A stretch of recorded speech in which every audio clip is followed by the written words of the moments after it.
Cape Town, South Africa. World-class lifestyle with real risks. Updated August 11, 2026.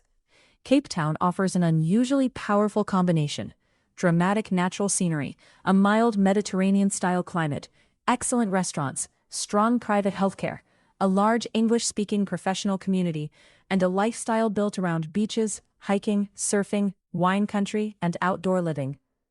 But Cape Town is not simply a cheaper Lisbon or a more exotic Perth. The city's appeal comes with a different risk profile.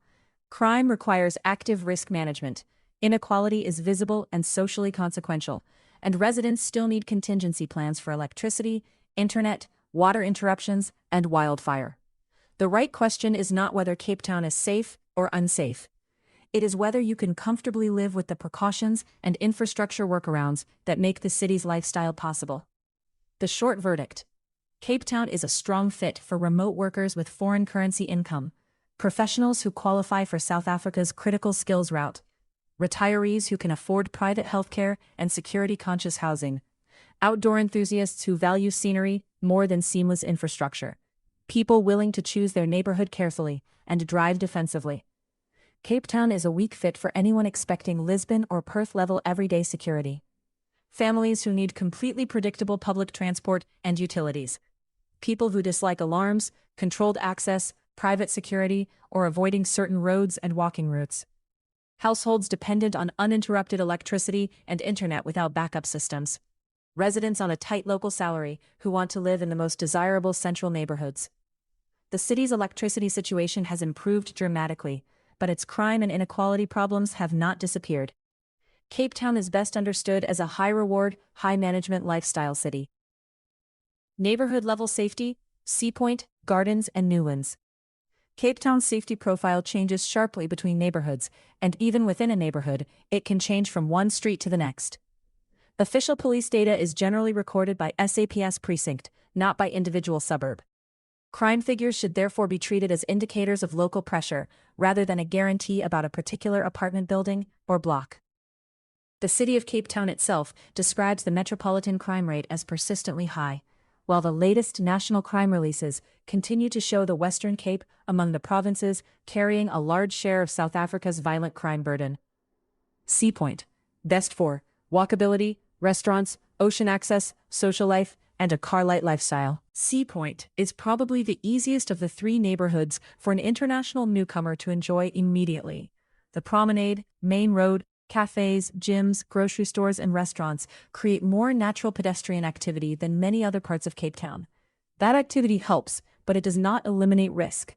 Sea Point has a high concentration of visitors, short-term renters, cars, nightlife, and visible affluence. The main concerns are street robbery and opportunistic theft, car break-ins, and theft from parked vehicles, incidents around quieter sections of the promenade, parks, and side streets, increased exposure late at night, after restaurants and bars close, theft targeting people carrying phones, cameras, or expensive watches. A 2026 neighborhood analysis, based on SAPS precinct data, placed Sea Point in a moderate reported crime category, with a safety score of 40 out of 100. That is not a scientific probability of being victimized, but it is a useful warning against treating Sea Point as a risk-free resort enclave. The Sea Point City Improvement District provides additional cleaning, patrol, camera, and public safety activity. That makes the area feel more managed than many parts of Cape Town. But private or semi-private security is part of the neighborhood's operating model, rather than evidence that crime is absent. Practical judgment. Sea Point is the best choice for a newcomer who wants to walk during the day and use MyCity, taxis, or ride-hailing at night. It is not the best choice for someone who wants to leave a laptop in a car, wander alone everywhere after dark, or assume that an oceanfront address guarantees safety. Gardens best for city bowl access, restaurants, cafes, culture, hospitals, and a central location. Gardens sits between the central city and the slopes of Table Mountain. It is lively, attractive, and convenient, but it also has more urban intensity than Newlands and less of Sea Point's continuous pedestrian environment. Safety varies considerably between busy, well-lit streets near Kloof Street and established commercial areas, apartment blocks with controlled access and parking, quieter residential streets closer to the mountain, routes connecting Gardens with the CBD, parks, and transport stops. Common concerns include vehicle crime, theft around busy intersections, street robbery, and incidents involving people walking alone at night. The proximity to the CBD means that Gardens can feel residential on one block and distinctly urban on another. Gardens is also exposed to the broader risks of the central city: homelessness, visible inequality, petty crime, and a sharper change in street conditions after dark. It means that the exact building, parking arrangement, access control, and walking route matter more than the postal address. Practical judgment. Gardens is arguably the best compromise for a professional who works in the CBD, waterfront, or nearby hospitals and wants restaurants and cultural life nearby. Choose a building with secure parking, controlled entry, good lighting, and an active street frontage. Newlands best for families, greenery, UCT access, sports, schools, and a quieter suburban environment. Newlands generally feels less exposed than Sea Point or Gardens because it is greener, less nightlife-oriented, and more residential. It is also more spread out, which means that the car becomes more important. The neighborhood's main concerns are housebreaking and property crime, theft from vehicles, security risks around isolated roads, parks, and mountain access points, greater dependence on private transport, and wildfire exposure near Newlands Forest and the Table Mountain foothills. Newlands is associated with the Claremont SAPS precinct, which covers a larger area than Newlands itself. Recent suburb-level analysis places Newlands in a moderate safety category and emphasizes that the underlying figures are precinct-level, not a precise measure of each street. The neighborhood also illustrates a crucial Cape Town contradiction. It can feel leafy, affluent, and peaceful while remaining close to areas with sharply different levels of poverty, infrastructure, and crime exposure. That contrast is not merely visual. It affects commuting, service access, security costs, and how residents move around the city. Practical judgment. Newlands is the strongest option for families and people connected to UCT or the southern suburbs, provided they are comfortable owning or regularly using a car and taking wildfire risks seriously. Neighborhood comparison. For the full table, please open this article on movingabroad.life. Rent ranges in Sea Point, Gardens, and Newlands. Cape Town's rental market is divided between ordinary, long-term leases and expensive furnished or short-term accommodation aimed at international tenants. The ranges below are planning estimates for conventional long-term rentals, not guaranteed averages. Current listings and rental market tracking show substantial variation by building quality, furnishing, parking, views, security, and lease length. Examples include Newlands apartments around $16,500 to $18,000, while Sea Point one-bedroom apartments can reach $22,000 or more. Gardens averages in current market tracking are also being pushed upward by strong demand and limited central supply. Typical monthly asking ranges. For the full table, please open this article on movingabroad.life. Furnished units. Apartments with uninterrupted sea or mountain views and short-term leases can sit well above these ranges. Parking may be included, charged separately, or unavailable. In Sea Point and Gardens, secure parking is often worth paying for, because street parking creates both inconvenience and additional vehicle risk. For an international tenant, the most important rental questions are: is the apartment connected to fiber internet, and which providers serve the building? Does the building have an inverter, generator, or battery backup for lifts, gates, security, and common areas? Is electricity prepaid or billed by the landlord? Is water separately metered? Is parking behind a controlled gate? Does the building have working CCTV and access control? What happens if the lease ends during the high-demand summer period? Monthly cost of living budgets. The following budgets assume a reasonably comfortable lifestyle rather than extreme frugality. They include rent, food, utilities, transport, healthcare, and ordinary leisure spending. But they do not include international school fees, major travel, debt repayments, or substantial savings. Single person.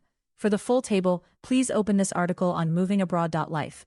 A single person who owns a car should add a separate allowance for fuel, insurance, maintenance, parking, and vehicle finance. That can easily add several $1,000 per month. Couple. For the full table, please open this article on movingabroad.life. Family of 4. For the full table, please open this article on movingabroad.life. The largest mistake newcomers make is budgeting only for rent and groceries. Cape Town's hidden costs include secure parking, armed response or building security charges, vehicle insurance and maintenance, medical aid and out-of-pocket healthcare, backup power equipment, higher rent for reliable internet and security, travel to see family overseas, Private education, if public schooling is not suitable. Visa paths for moving to Cape Town. South Africa offers several relevant immigration routes, but the practical details matter. A tourist stay is not a substitute for permission to work, operate a local business, or remain indefinitely. Critical Skills Work Visa. The Critical Skills Work Visa is the most relevant employment route for qualified professionals whose occupation appears on South Africa's official critical skills list. Under the current framework, a job offer is not always required at the initial stage. The applicant must prove qualifications and professional standing. Foreign qualifications generally require evaluation through the South African Qualifications Authority or the relevant professional body. The visa may be issued for up to 5 years. Applicants without a job offer must generally demonstrate qualifying employment in their field within the required period, commonly within 12 months. The 2024 reforms introduced a points-based approach for work visas and made it possible for certain applicants to qualify through a combination of education, experience, salary, language ability, and professional registration. Home Affairs is also using initiatives such as the Trusted Employer Scheme to accelerate applications connected to accredited employers. One important warning. South Africa's 2026 approved white paper proposes replacing the current critical skills and general work visa structure with a broader skilled worker visa. A white paper is a policy direction, not automatically a change in law. Applicants should therefore check the rules in force at the time of application, rather than relying on summaries published several years earlier. A business visa is designed for a foreign national who intends to establish, operate, or invest in a South African business. The requirements are demanding. The government describes the following core conditions: a recommendation from the Department of Trade, Industry and Competition, a feasibility assessment showing the business's contribution to South Africa, a minimum investment of 5 million rand, subject to the applicable regulations and any formal waiver process, a workforce target requiring at least 60% of employees to be South African citizens or permanent residents, a maximum visa period of 3 years at a time, and no investment in a business classified as an undesirable undertaking. The DTIC launched a digital business visa recommendation system in 2025, which should make the recommendation stage more structured, although it does not remove the need for a credible business plan, evidence of funds, job creation, and regulatory compliance. This route is usually unsuitable for a freelancer who merely wants to invoice foreign clients from Cape Town. It is intended for someone genuinely establishing or investing in a South African enterprise. Although not the main focus of this assessment, the remote work visitor's visa may be the most straightforward route for some foreign income earners. The current Home Affairs requirements include employment by a foreign-based employer, a valid foreign employment contract, proof of a gross salary of at least 650,796 rands per year, a visa duration ranging from more than 3 months to as long as 3 years, and no permission to take up employment in South Africa. The remote work visa is not a tax holiday. The visa rules require SARS registration in certain circumstances, including when the holder is present for more than 183 days in a 12-month period. That registration requirement should not be confused with the separate legal tests for South African tax residency. South African tax residency triggers South Africa's residence-based tax system.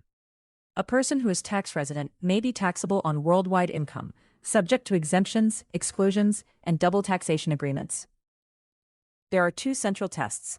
Ordinary residence. You may be tax resident because South Africa becomes your ordinary home, the country to which you naturally return after travel, and where your principal personal and economic ties are located.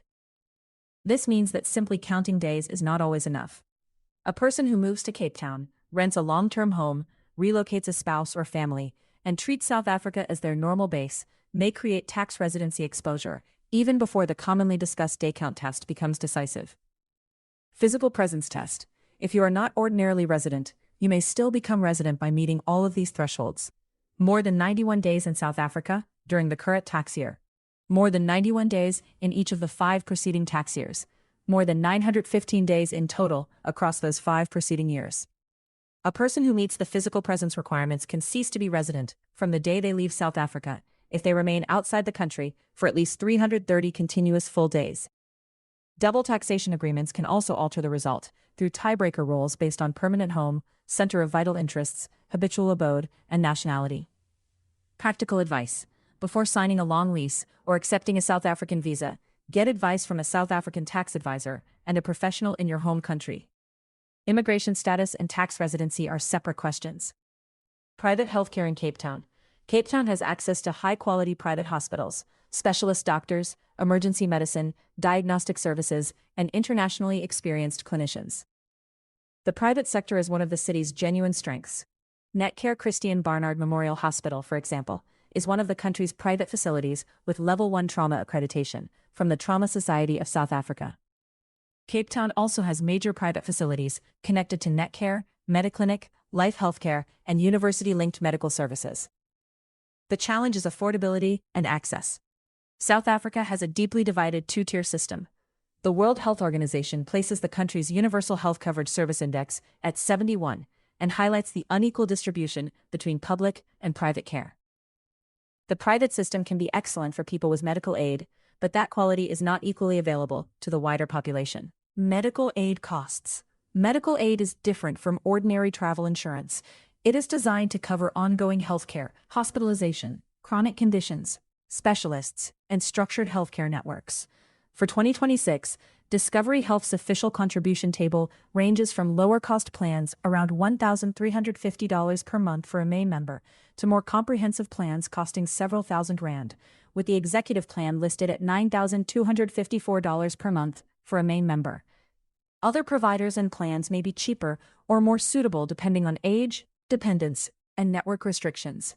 A sensible newcomer's approach is to compare hospital networks, emergency coverage, oncology and chronic care benefits, specialist reimbursement rates, waiting periods and exclusions, international emergency evacuation, gap cover for specialist bills above the medical aid rate. Healthcare verdict: Cape Town's private medical care can be world-class, but it should be treated as a major line item in the budget, rather than an inexpensive perk. Electricity. Load shedding is better, but backup still matters. South Africa's electricity outlook has improved substantially. Eskom reported 365 consecutive days without load shedding on May 16, 2026, a milestone that had not been reached for years. Its winter 2026 outlook also projected no load shedding through August 31, 2026, even under stressed operating conditions. That is a major improvement, but it does not make Cape Town equivalent to Lisbon or Perth for infrastructure reliability. Residents can still experience local transformer or cable faults, storm-related outages, planned maintenance interruptions, nuisance tripping after power returns, building-level failures affecting lifts, gates, alarms, and internet equipment. The City of Cape Town notes that electricity outages generally last around 2.5 hours, although faults and infrastructure damage can take longer to resolve. The correct conclusion is, load shedding is no longer the daily crisis it was, but a reliable household should still have a UPS, router backup, charged power banks, and a plan for security equipment. When viewing an apartment, ask whether the building has backup power for access gates, security systems, elevators, fiber equipment, water pumps, garage doors. Water security. Cape Town is no longer in the immediate day zero danger associated with the 2016-2018 drought, but water security remains a structural issue.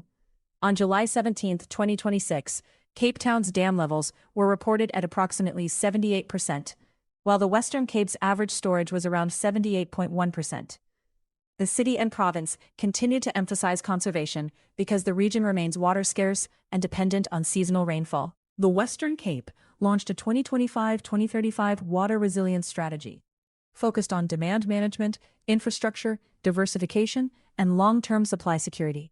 That is positive, but it also confirms that water resilience is an ongoing policy challenge, rather than a problem that has been permanently solved. For most residents, municipal tap water is usable and generally reliable. The more realistic risks are temporary maintenance shutdowns, local pipe failures, pressure problems in some buildings, future drought restrictions, rising water tariffs, and conservation rules. Water storage is not usually as central to daily life as backup electricity, but households should know how their building handles interruptions. Wildfire risk. Wildfire is a serious and underappreciated Cape Town risk, especially near the mountain and forest edges. The city's disaster risk planning identifies wildfire in veld, forest, mountain, and urban edge areas as a very likely hazard. In 2025, a major Table Mountain fire burned approximately 3,000 hectares and led to the evacuation of nearly 200 residents. The neighborhood implications are clear. Newlands, highest direct exposure of the three, because of proximity to Newlands Forest and the mountain slopes. Gardens, moderate exposure near the Table Mountain side, particularly where vegetation and steep terrain meet homes. Sea Point, lower direct wildfire exposure than Newlands. But strong winds, smoke, road closures, and fires around Signal Hill remain relevant. Wildfire risk is seasonal but not limited to 1 month. Hot, dry weather combined with strong winds can turn a small vegetation fire into a rapidly moving urban emergency. Residents should check whether the home is near dense vegetation, whether escape routes are limited, whether the building has fire alarms and evacuation procedures, whether insurance covers wildfire and smoke damage, and whether outdoor hiking routes are open during high-risk conditions. Commuting by car versus MyTD. MyTD is most useful in Sea Point and Gardens. Official routes include 105, Sea Point, Fresnay, Civic Center, 101 and 103, Gardens, and Civic Center. Additional routes connecting Sea Point with Camps Bay, Hout Bay, the waterfront, and the CBD. From July 1, 2026, the monthly pass costs $1,500. Mover fares range from $115 to $119.50 for shorter trips and increase with distance. MyTD's advantages are predictable fares, dedicated lanes on some corridors, no parking stress, a safer and more structured experience than informal transport for many routes, and good access between Sea Point, Gardens, the CBD, and the waterfront. Its limitations are equally important. It is not a complete citywide metro system. Newlands is not directly served by the main MyTD network. You may need a feeder, taxi, or long walk. Evening and weekend coverage may not match your schedule. Route-specific vandalism and service disruption can occur. Driving a car is valuable for Newlands, family life, beaches, medical appointments, shopping, airport trips, and exploring the Cape Peninsula. It is less attractive for a daily CBD commute. Cape Town's 2025 TomTom data recorded average congestion of 42.1%. A 10-kilometer journey took an average of nearly 25 minutes, rising to almost 29 minutes during the evening rush hour, with drivers losing approximately 77 hours to rush hour congestion during the year. Driving also brings costs and precautions. Secure parking is strongly preferable. Do not leave bags, electronics, or luggage visible. Plan routes carefully, particularly near unfamiliar intersections and highways. Avoid relying on a navigation app blindly if it reroutes you through unfamiliar areas. Budget for fuel, insurance, maintenance, and vehicle security. Transport recommendation. Choose Sea Point if you want the best chance of living car light. Choose Gardens if you work centrally and can combine walking, MyCT, and ride-hailing. Choose Newlands if you prioritize space and greenery and accept that a car will probably be part of daily life. Cape Town compared with Lisbon and Perth. Cape Town, Lisbon, and Perth all offer attractive climates, international communities, ocean access, and strong lifestyle branding. They are not interchangeable. For the full table, please open this article on movingabroad.life. Cost comparisons should be treated as directional. Current comparison services place Cape Town below Lisbon in overall living costs, while Perth and Lisbon both have substantially higher housing pressures than many Cape Town neighborhoods. These databases use a mixture of market and user-submitted data, so they are useful for planning rather than precise budgeting. The more important difference is risk management. Lisbon and Perth generally allow residents to move through daily life with fewer security calculations. Cape Town offers more lifestyle for the money, but the resident pays for that advantage with vigilance, private security, backup systems, and a greater awareness of social geography. Official crime systems in Portugal, Western Australia, and South Africa use different definitions, so direct city-to-city crime rate comparisons should be avoided. The safety comparison here is directional rather than a harmonized statistical ranking. The real deal breakers. Crime exposure. Cape Town can be perfectly enjoyable for years without a serious incident, especially in well-managed neighborhoods. But that does not mean the city is low risk. You will likely need to change ordinary habits. Where you walk, when you walk, where you park, which routes you take, and what you display in public. If that feels exhausting rather than manageable, Lisbon or Perth may be a better fit. Inequality. Cape Town's beauty exists alongside extreme spatial and economic inequality. Wealthy coastal and southern neighborhoods can be only a short drive from communities facing severe unemployment, overcrowding, and violent crime. This affects commuting, school choices, domestic employment relationships, security, housing affordability, political and social expectations. Anyone moving to Cape Town should avoid treating the city as a luxury bubble detached from the wider metropolitan reality. Power and internet reliability. National load shedding has improved, but local outages and building-level failures remain possible. Remote workers should not sign a lease until they have verified fiber availability, mobile coverage, power backup, and the building's response to outages. For a person whose income depends on video calls, cloud systems, or online trading, a backup connection and small UPS are not luxuries. Private healthcare costs. Cape Town's private healthcare is a major attraction, but the cost can be substantial. A household that cannot afford appropriate medical aid or emergency savings should not assume that excellent hospitals automatically mean affordable healthcare. Final assessment. Cape Town can deliver one of the world's most rewarding urban lifestyles. Ocean swimming before work, mountain trails on weekends, excellent restaurants, a creative professional community, and a climate that makes outdoor living possible for much of the year. But it is not a frictionless relocation. Sea Point is the best choice for walkability and a car-light lifestyle, but it carries urban theft and property crime exposure. Gardens offers the best central city balance, but requires careful attention to the exact block and building. Newlands is the strongest family and nature option, but brings greater car dependence, housebreaking risk, and wildfire exposure. The city's power crisis is currently far less severe than its reputation suggests, while water resilience is improving but remains a long-term concern. Private healthcare is excellent if you can pay for it. MyCT is useful, but not a complete substitute for a car. And the city's inequality is not background scenery. It is one of the defining realities of living there. Compared with Lisbon and Perth, Cape Town offers more natural drama and a lower potential cost of living, but a higher personal management burden. If you want maximum lifestyle value and are comfortable with security precautions, Cape Town can be exceptional. If you want predictable infrastructure and low-friction daily life, Lisbon or Perth will usually be easier. The best strategy is to rent for several months before committing. Test the commute during rush hour. Inspect the building during an outage. Verify the internet connection, and spend time in the neighborhood after dark. In Cape Town, the quality of your decision often depends less on the city as a whole than on the exact street, building, route, and backup plan you choose. All links to sources are available in the text version of this article. You can find the full article at movingabroad.life/blog. Thanks for listening. Thanks for listening to Moving Abroad Life. If this episode helped you get closer to your next move, make sure to subscribe so you never miss a new deep dive. For the full written breakdown, comparison data, and relocation resources, open your browser and type movingabroad.life right into your address bar. That's movingabroad.life. 2 words, movingabroad.life.